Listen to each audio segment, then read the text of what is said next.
Put that Wagyu steak down. People like you can't afford it. He blocked the aisle voice loud enough to stop the whole store. This is our neighborhood, not a place for trash like you to wander in. Before I could say a word, a blonde woman stormed over shouting 911. There's a black man threatening my son at the meat counter. And just 7 minutes later, something no one saw coming began.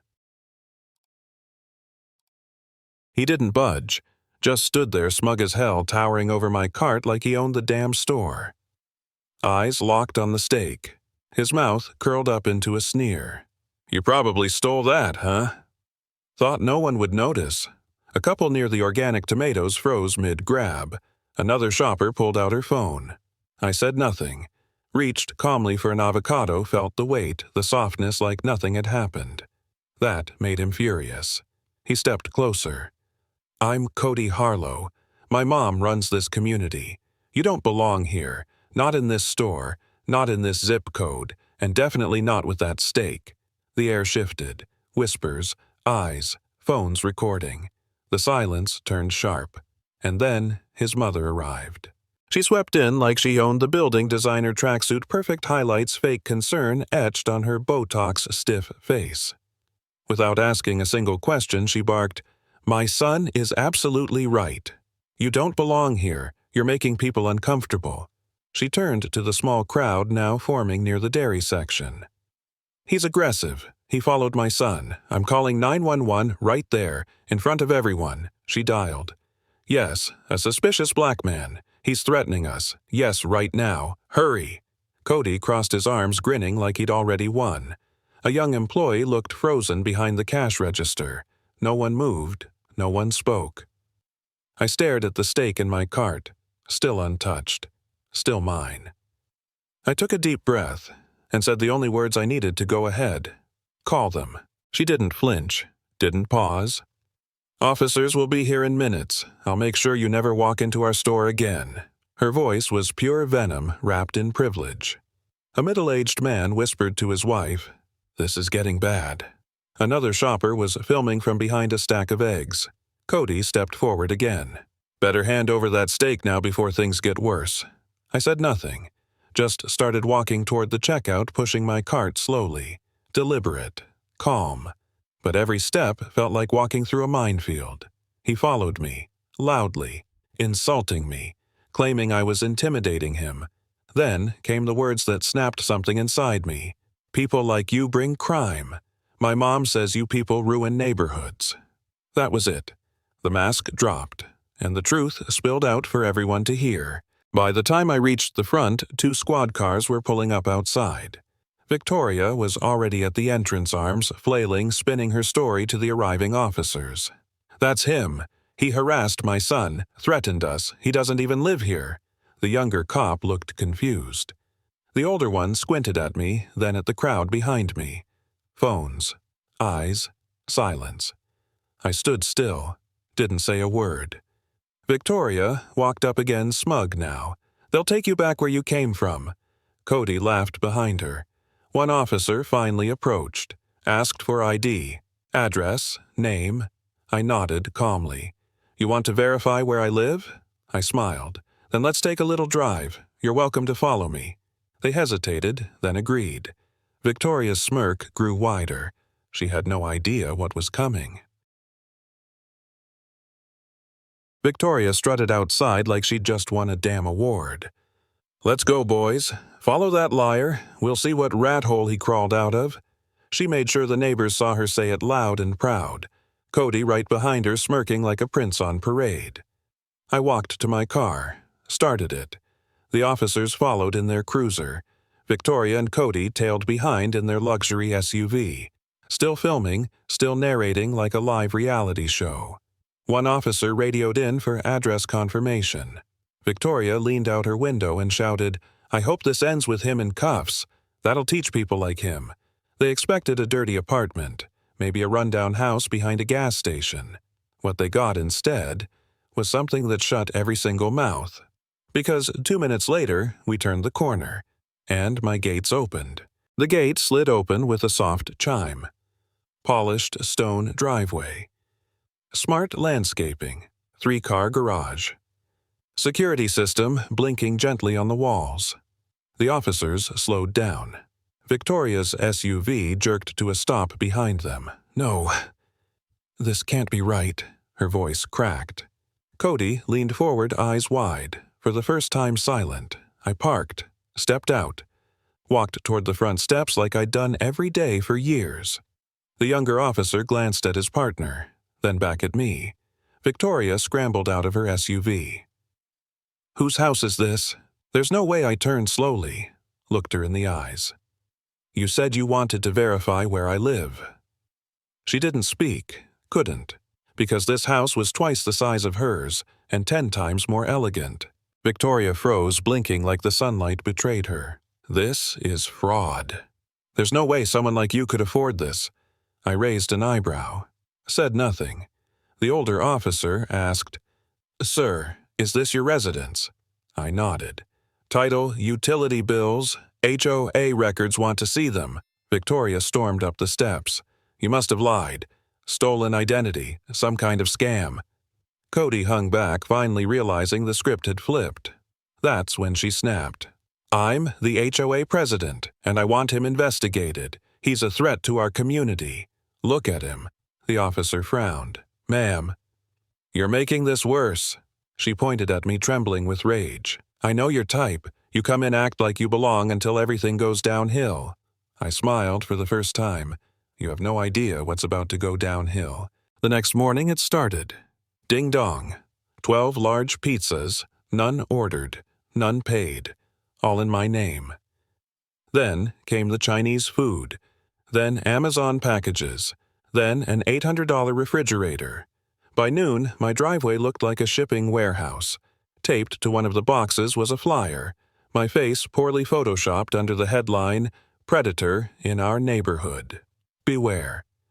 Another one was slipped under my door. Another posted on the mailbox, each with a phone number, mine. Then came the comments on Nextdoor, fake accounts, whispers of disturbances, stolen mail, kids feeling unsafe.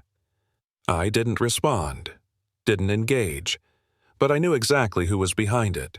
Victoria Harlow wasn't done. She'd just changed tactics, and the war was going local. That night I came home late and found it. Spray paint, thick black dripping down my white fence. "Get out. Trash lives here. You'll never belong." The back gate was cracked open. My old police-issued cap trashed in the bushes. A photo of my daughter and I torn in half and thrown across the lawn. I checked the footage. Of course, the cameras had been disabled, but one detail slipped. Cody's shoe caught at the edge of a blind spot. Limited, but enough. I filed a police report. Knew nothing would come of it. Victoria denied everything. Boys play rough. You can't blame my son without proof. But her smirk said it all. This wasn't random. This was a message, and she wanted me to feel hunted, targeted, alone. Problem is, I don't scare easy. It got worse. At school, my daughter came home with torn pages, books scribbled on, backpack covered in ketchup. She stayed silent until I saw the bruise on her arm. They shoved me. Cody's friends said I don't belong either. One boy stood up for her, an honor student. He ended up in the nurse's office with a split lip. The school called, said it was a misunderstanding. Then came the real twist. Robert Harlow, Victoria's husband, showed up at the school board. Slick suit, slick smile. Let's not escalate things. This community values discretion. Witnesses stopped talking. Emails went unanswered. The incident was buried before the week ended. No apologies, no consequences, no protection. They weren't just attacking me anymore. They were going after my child, and hiding behind polished doors to do it. That's when I stopped waiting and started planning. 3 days later, I found a note in my mailbox. Sloppy handwriting. No return name. Just, "I know what they've done. Please come by." Elena, Unit 14. I knocked that evening. Elena Martinez, early 70s, oxygen tank beside her recliner. She opened the door like she'd been waiting years. I've lived here since it was farmland, she whispered. Victoria's been terrorizing this place for a decade. She showed me files, HOA newsletters, meeting notes, old residents' names crossed out with red pen. I tried to speak up once she said, voice trembling. Next day my car was keyed. My medical records were leaked. She leaned closer. You're the first person who scared her. That's why she's pushing so hard. Elena wasn't just a neighbor. She was proof. Victoria's cruelty wasn't new, just finally facing the wrong man. The next day, I walked the perimeter of my property. Stopped at the edge of the lake, quiet, too quiet. Then I saw them. Small PVC pipes, capped, buried shallow, illegal drainage. Elena's words echoed, the water's not clean. Kids used to swim there, not anymore. I took a soil sample. 2 days later, the lab called. Toxic levels of industrial solvents, long-term exposure. Then came the HOA email blast. We've sold the lake area to a developer. Pool club, coming soon. What they didn't mention, the developer was a shell company, tied to Robert Harlow. They weren't just selling the land, they were destroying evidence. I dug deeper, found environmental waivers forged with HOA letterhead, all signed by Victoria. She wasn't protecting the community, she was burying poison, and using HOA power to get away with it, until now. They thought I was just a neighborhood nuisance, an outsider, a man with no allies. What they didn't know was that I didn't move here by accident. I walked into my office, unlocked the drawer, pulled out the badge they didn't know I had. Special Agent Marcus D. Williams, Federal Bureau of Investigation, White Collar and Environmental Crimes Division. I wasn't just investigating harassment. I'd been tracking Robert and Victoria Harlow for 9 months. Shell companies, fake HOA elections, environmental cover-ups. I came here to confirm what my team suspected. Now I had everything eyewitnesses, soil tests, financial trails, and a family so arrogant, they practically gift-wrapped their guilt. This wasn't personal anymore. This was federal and justice. It wasn't just coming. It had already moved in next door. Robert wasn't just a lawyer. He was a shadow broker, hidden behind layers of shell companies with names like Cypress Growth LLC and Clearview Assets Inc. I traced them across 3 counties, each one tied to fake land transfers. Retirees, veterans, single moms tricked into signing over property with forged notaries. Every deed ended in the same place, Victoria's HOA. Under the pretense of beautification, she bulldozed their lots, flipped them for profit tax-free. My team froze 3 accounts overnight, $1.2 million in unreported gains, multiple counts of wire fraud. I sent subpoenas, bank logs, emails, one with Robert writing, "Push it through, HOA, no one questions her there." He was right, until now. This wasn't a real community anymore. It was a front. A criminal empire disguised as suburbia, and every inch of it was going down. Flyers appeared overnight. Emergency HOA meeting, required attendance. Location Victoria's backyard. No minutes, no transparency. Just wine cheese and manipulation. I went, blended in, recorded everything. Victoria stood on her patio like a dictator in Lululemon. Due to unforeseen maintenance, all dues will increase by 40%. We've also approved the lake redevelopment project unanimously. Murmurs, confusion. No one remembered voting. Robert chimed in, "It's legal. It's already filed with the county. Someone asked about environmental review. Handled." Victoria smiled. "Let's focus on the positive. Our property values are skyrocketing." She held up a fake architectural rendering pools, tennis courts, a spa. I scanned the crowd. Fear, silence, submission. Not one dared speak. So I did. Quick question. Who counted the votes? Her eyes narrowed, and that's when I knew she was bluffing. Victoria didn't blink. "This man isn't even a legitimate resident," she snapped. He's dangerous. He's been harassing my son, vandalizing community property. I have reports." Gasps. She turned to the crowd, voice rising. "He's trying to sabotage this neighborhood. Don't let him fool you with charm and fake paperwork." Cody chimed in smug again. "He threatened me, twice. Ask anyone." Robert stood silent, watching reactions. I didn't flinch, just pulled out a folder, opened it slowly. "You sure you want to talk about paperwork, Victoria?" I laid down copies of the HOA bank statements withdrawals signed by her. Over $60,000 in landscape expenses. Elena stepped forward. There were never any landscapers. Whispers spread. Side eyes shifted. Doubt began to crack the facade. Victoria's voice trembled for the first time. "He's lying." But no one was sure anymore. The next night she struck back. Local news. Headline: HOA president harassed by aggressive neighbor. Says she feared for her life. There she was, on screen. Tearful. Composed. "He followed my son. He's intimidating. I'm just trying to protect this community." The anchors nodded. The segment ran photos of me cropped from bad angles. A mugshot from 15 years ago. Dismissed charges, but still useful fuel. Robert's PR machine worked overtime. HOA emails went out urgent security alert. Individual under investigation. My phone exploded. News vans camped at the end of my driveway. Someone even flew a drone over my house. I said nothing. Waited. Because I'd already sent the real footage. The full confrontation. To every local station. Every outlet. And at 11:00 p.m., sharp, the truth aired. The video dropped. My body cam.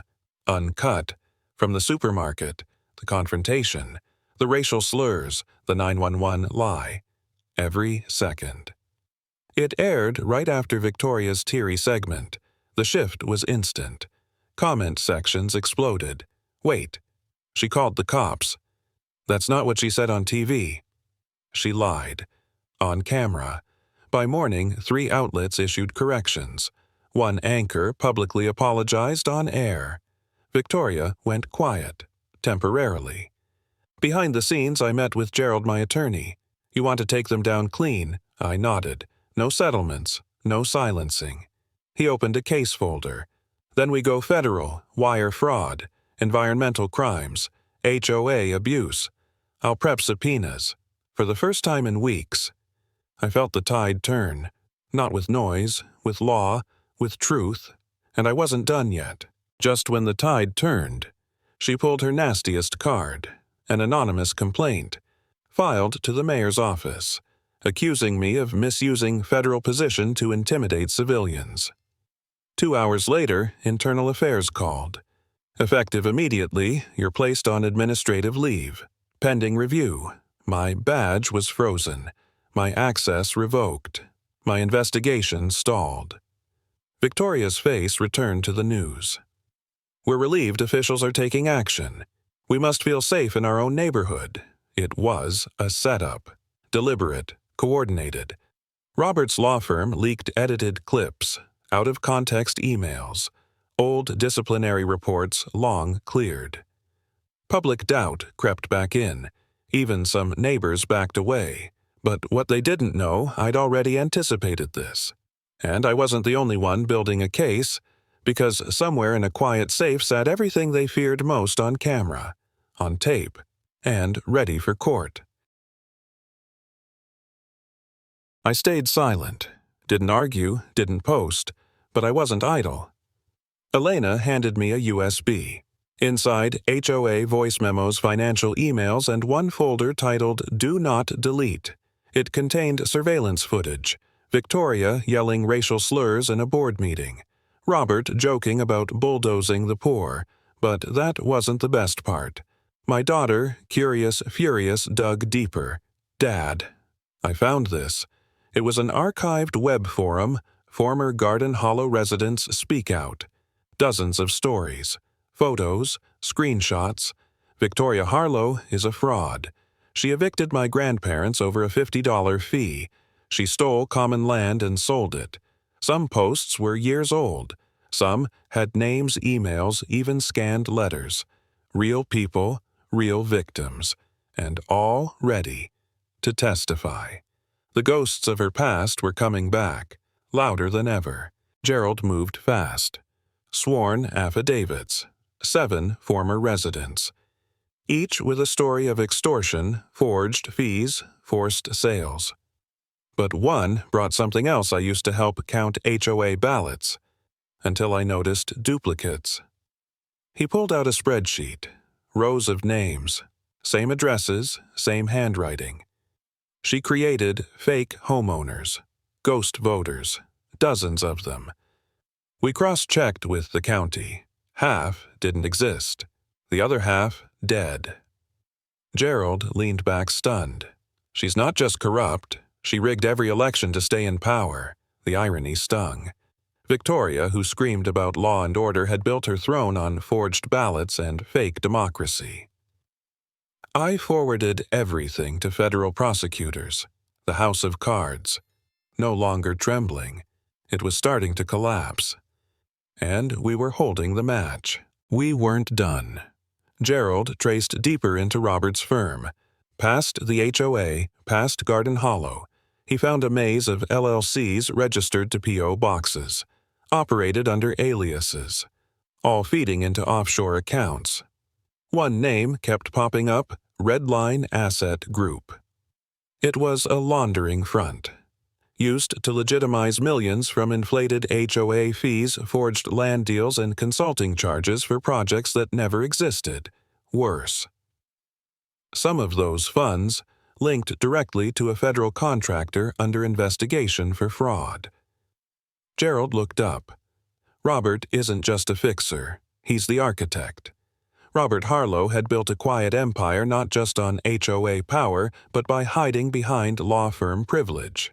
But now every shell was cracked, every dollar tracked. The walls weren't just closing in, they were crashing down. I got the text at 2:14 a.m. They're draining the lake. Now. I raced down. No sirens, no backup, just instinct. 2 trucks, 1 excavator, and Cody swinging a crowbar at my filtration gate. Victoria stood on the bank, barking into her phone. Faster. Before sunrise, I stepped in. Cut it. Now. Cody turned eyes wild. You ruined everything. You think you're smarter, he lunged. Metal crashed against my arm. We wrestled near the edge. Mud, blood, breathless. Then he slipped, went face first into the shallow muck.